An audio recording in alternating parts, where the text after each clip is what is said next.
السلام عليكم ورحمة الله وبركاته. هردفتوتا أفرام فاني شو سنرا تروقيا في الليل duraan dursee dhiifamaan isin gaafadhaa akkasumatti isiniif deebi'eetiin jira kabajamaa fi jaalatamaan keessan afran fanii shaw kunoo arraan isin biraan bee haalaan dhibaa'ee fi waan irratti dhibaa'e illee tura qaam suuta kana booda wajjaa soyinaa isinii jaa ummata kiyya qashtii akkam isin nagaa fayyanaa qodanii jirtanii yaaboo yaada keessan tun ajjeesemee خينا يادي أتلين كان سر يرتو يرات قومنتي ناقودي قومنتي خيتين لا لا كان يادي في كان يادي خناف أران تنامي دام سك كبابات كو خنين سني دبرسو بربادية تجرا خناف أما تمرقبي خنات كان وجين ترتان إسن أفير رجر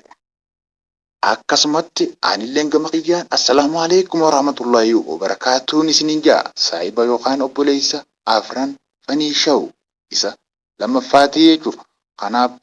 warri chaanaal kanaaf haaree taatan asumaan kabajaa fi jaalalaan kan isin gaafannu ta'a akka sabskiraaybii nu gootanii maatii nuuf taatan walii as booda waan nuti gallakkifnu dursee nama tokko dura osoo nama tokko bira hin geenye isin bira kan dhaqqabu ta'a. Kanaaf akka wanni kun osoo nama bira hin geenye isin bira ga'u godhuudhaaf sabskiraaybii erga gootaniin booda kanaaf mallattoo noofekshinaa yookaan mallattoo beelee kan fuuldura yeroo san kilik godhaa ol bakkee turra kaaddaa akka wanni nuti gaddiifnu dursee nama tokko dura isin bira ga'uuf isin fayyadaa jechuudha. Kanaaf hamma xumura qophii keenyatti nu faana turaan afeerraatii yaan isin jaanillee gama kiyyaan. akkasumatti hordoftoonni kiyya kan maatii naaf taates kan maatii naaf hin ta'in kan sagalee kiyya dhaggeeffachaa jirtus guutummaa keessanuu kan ammaas ta'ii kana booda na daawwachuu yaatanis akka wal jajjabeessinu nuun isiniin jaa akka wal jajjabeessinu gama aartii Oromoo fuulduratti ofuurratti akka wal jajjabeessinu wal teersinuun asumaan dhiifamaan isin gaafadha. Aartii keenya beekamaa akkuma beekamu yookaan waa isin hojjechuu waa isin barsiisuudhaan kan beekamu akkasumatti saayiba kiyya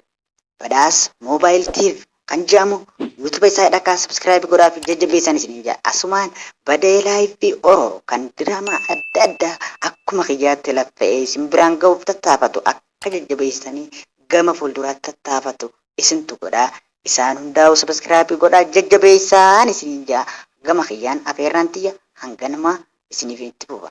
Akkasumatti wanni naan jechuu barbaade warreen maamila nuuf hin ta'e yookaan maatii keenya nuuf hin ta'e maatii erga nu taataniin booda viidiyoo baay'ee jalaa argattan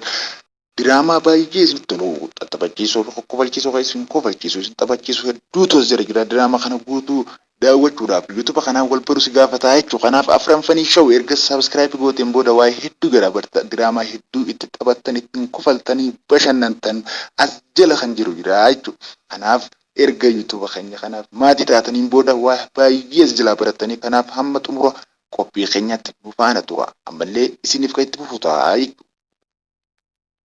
Akkasumatti uummata kiyya qaqqaalee guutuu addunyaa keessa jirtan sabni kiyya Oromoo yookaan kan chaanaala kiyyaaf maamila yookaan walirraa fayyadamuun kan walitti nu fidde kan as keessa jirtulleen akkasumatti akka jajjabeessituun si gaafadhaa jechuun warreen afaan kiyya beektan guutummaan keessanuu akkasumatti aartii beekamaa ammaas aartii keenya Oromoo guddataa jiru kan amma lafaa ka'aa jiru akka jajjabeessinu gama fuulduraatti kan oofunumaa jechuudha. Kanaaf wal jajjabeessuun nurratti dirqama akka wal jajjabeessinuun isiniif dhaama. Kanaaf aartiin keenya kan maanta nu guddataa jiru isa kamii kan jettaniif aartii Abrahaam Abdallaa kan jedhamu kan yookaan chaanaal isaa kan YouTube chaanaalli isaa Qobboo Wood jedhu. Qobboo Wood jedhu yoo muuziqaa ajaa'ibaa kan bifa ajaa'ibaatiin dalagamachi jala harkattanii kanaaf jajjabeessaan isiniin deessallee. Kanaaf Abrahaam Abdallaa aartii beekamaa Oromoo guddataa maanta lafaa ka'aa jiru waan ta'eef YouTube chaanaala isaa Qobboo Wood jedhaa itti barreeffadhaa amma dursee osoo nama tokko hin dhaqqabne nama tokko dura isin bira akka dhufuuf Qobboo Wood jettanii yeroo itti barreessitaniin booda isiniif dhufa jalqaba gubbaarra kan jiru Qobboo Wood isa qofaa jechuudha. Kanaaf chaanaala isaa sabskiraaybii erga gootaniif booda waan baay'ee as jala argattan muuziqaa kan namatti tolu kan hedduu nama bashannansiisu isin kofalchiisu isin tattafachiisu achi jala argattan kan ittiin bohaartan aartii afaan Oromoo guddisuu irratti sadarkaa guddinaarra jiru eenyu guddisaa isintu guddisaa jajjabeessaan isiniin jaa aartii Abrahaam Abdallaa filannoo keessanaa ta'uun isiniin jaa mata dureen muuziqaa isaa yookaan